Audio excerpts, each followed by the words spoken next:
नमस्कार, मी अर्चना गावकडच्या रेसिपी या चॅनलवर तुमचं स्वागत. आज मी तुम्हाला छान अशी चटणी दाखवणार आहे. एकदम चटपटीत, बनवायला सोपी, कमी साहित्यातील पण खायला एकदम टेस्टी अशी. तर इथं मी अर्धी वाटीपेक्षाही कमी थोडंसं दही घेतलेलं आहे, फेटून घेतलेलं आहे दही. यामध्ये हळद टाकायची आणि हळद टाकल्यानंतर मिक्स करून घ्यायचं. ते थोड्या वेळ बाजूला ठेवून देऊ. कढाईमध्ये हिरवी मिरची टाकायची, शेंगदाणे. आता हे सगळं साहित्य तुम्हाला किती बनवायचं तसं घ्यायचं. थोडंसं तेल टाकायचं. तर गॅसच्या गरजेनुसार कमी जास्त करून छान असं परतून घ्यायचं. मिरच्याला डाग पडले पाहिजे, शेंगदाणे छान असं परतवले गेले पाहिजे.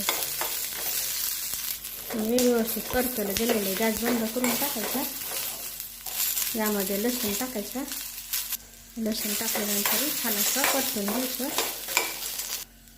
हे भाजलेलं साहित्य थंड झाल्यानंतर मिक्सरला बारीक करून घ्यायचं. कसं बारीक करायचं, मिक्सरचं बटन असं चालू बंद करून बारीक करून घ्यायचं.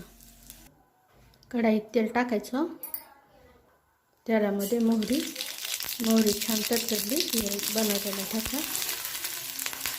यामध्ये लगेचच फेटून घेतलेलं दही, थोडंसं पाणी,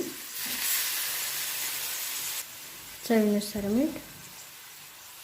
गॅसच्याच कमी करायची आणि छान आता हे शिजून घ्यायचं. थोडंसं दाटसर होईपर्यंत शिजून घ्यायचं. आता ही छान अशी चटणी तयार झालेली आहे. दह्यातला ठेचाही म्हणू शकतो. तर नक्की बनवा. चपाती बरोबर, भाकरीसोबत खायला एकदम चटपटीत, वरण भातसोबत, खिचडीसोबत तोंडी लावायला. तर नक्की बनवा आणि कशी झालं तेही मला कमेंटमध्ये नक्की सांगा. अशा माझ्या साध्या सोप्या पद्धतीच्या रेसिपीज तुम्हाला आवडत असतील तर माझ्या चॅनलला सबस्क्राईब करा आणि रेसिपीला लाईक करा.